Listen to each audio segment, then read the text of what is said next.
Hi, and welcome to Historical Influence. When the smoke cleared from the Revolutionary War, the United States was a name, but hardly a nation. We often imagine a cohesive country celebrating victory, but the reality was far grimmer. In the 1780s, the Republic was severely fractured, arguably a nation that wasn't. The war had disrupted commerce and left the young country drowning in debt. The paper money issued by the Continental Congress was essentially worthless due to rampant inflation. The infrastructure was practically non-existent. There was no national print culture connecting the people. Roads were in such poor condition that information traveled slowly, creating a world of profound non-correspondence.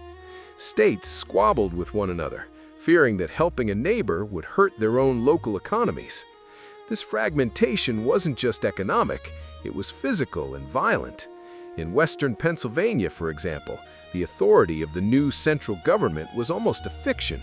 Settlers there did not feel part of a national imagined community led by coastal elites. When the government attempted to assert control, it didn't look like democracy to them.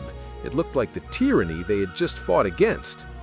By 1790, the total national debt stood at over $54 million, a staggering sum for the time. The states owed another $25 million. The country was bankrupt, disorganized, and vulnerable. It was into this chaos that a new government stepped, led by men who believed that without a radical financial intervention, the Union would collapse. Among them was the first Secretary of the Treasury, a man who viewed this mountain of debt not as a tragedy, but as an opportunity. That man was Alexander Hamilton. His origins were unlike those of the other founding fathers. Born on the island of Nevis in the British West Indies, he was the illegitimate son of a Scotsman, working as a clerk before making his way to Boston in 1772.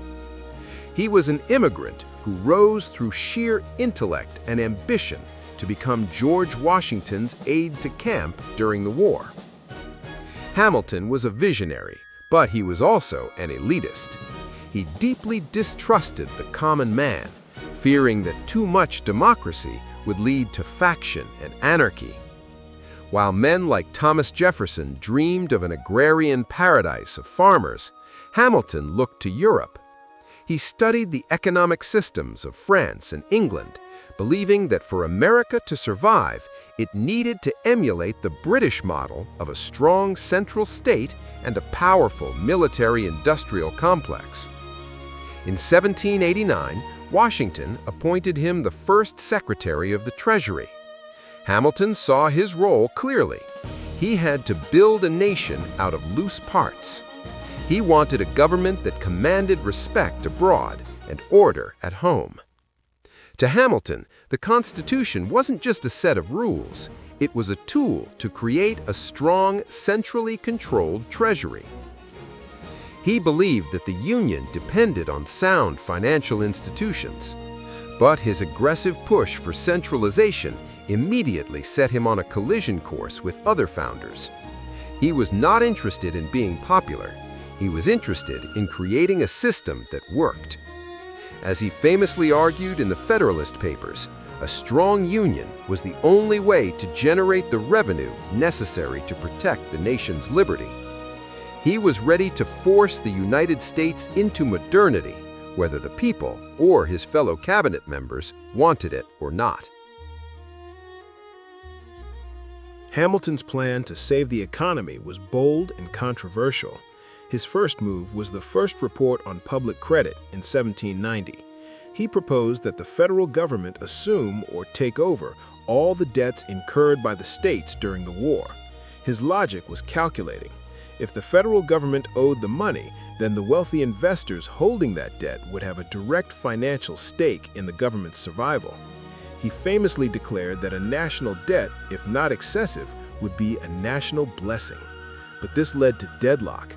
Southern states, which had already paid off much of their debt, blocked the plan.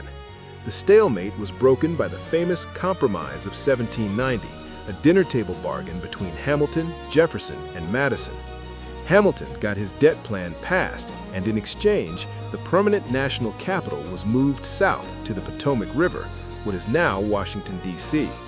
With the debt secured, Hamilton moved to step 2, the Bank of the United States. Modeled on the Bank of England, this institution would hold tax revenues, issue paper currency, and provide loans to jumpstart the economy. It was an immense project. When the bank's stock went on public sale in 1791, the nation's largest initial public offering to date, scrips sold out within hours, sparking a speculative mania and the nation's first financial panic in 1792. Hamilton actually had to intervene, using Treasury funds to buy securities and calm the market, acting much like a modern central banker. Finally, Hamilton proposed the Report on Manufactures. He wanted to use tariffs to protect infant American industries, aiming to transform the U.S. from a land of farmers into a manufacturing powerhouse. He argued that independence from Europe wasn't just political, it had to be economic. Hamilton's financial machinery worked, but it terrified his peers. Thomas Jefferson and James Madison viewed the national bank as unconstitutional and a tool for aristocracy. Jefferson argued that the Constitution did not give the government the power to create a bank. Hamilton countered with the doctrine of implied powers, arguing it was necessary and proper for the nation's function. This wasn't just a legal debate, it was a battle for the soul of the country.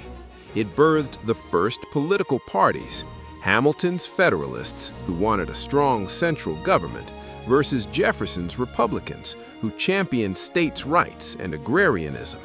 The conflict turned violent with the Whiskey Rebellion of 1794. Frontier farmers in Pennsylvania, who felt no loyalty to this new nation, refused to pay Hamilton's excise tax on spirits. To the frontiersmen, this tax was an attack on their way of life by an Eastern elite. To Hamilton and Washington, this resistance was treason. Hamilton didn't just write policy, he advocated for force. He believed the government had to demonstrate its monopoly on violence to secure public order. Washington raised an army of 13,000 soldiers, an army of the Constitution, to crush the rebellion. While no major battle occurred, the message was clear. The federal government would enforce its laws. The rebellion proved the nation was fractured, but Hamilton's system was strong enough to hold it together by force. Hamilton's time in office ended in 1795, but his life ended tragically in 1804. Locked in a bitter political rivalry, he was killed in a duel by Aaron Burr. For a time, it seemed his vision might die with him. The Federalist Party faded away. In 1811, under the Madison administration, the charter for Hamilton's Bank of the United States was allowed to expire by just one vote. The government struggled to finance the War of 1812 without it, leading to inflation and economic distress, eventually forcing Madison to charter a second bank in 1816, a tacit admission that Hamilton had been right. So who won the battle for America? In the rhetoric of American politics, Jefferson won.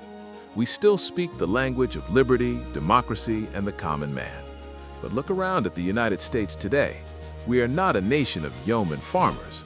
We are an industrial, financial, and military superpower with a strong central bank and a powerful treasury. In the structure of the economy and the state, we live in Hamilton's America. His system of credit, his belief in manufacturing, and his vision of a unified nation-state laid the foundation for the modern United States. As we look back at the chaos of the 1790s, we see that while Jefferson wrote the nation's poetry, it was Alexander Hamilton who built its prose. Share your thoughts in the comments, and don't forget to subscribe for more stories that shaped our world.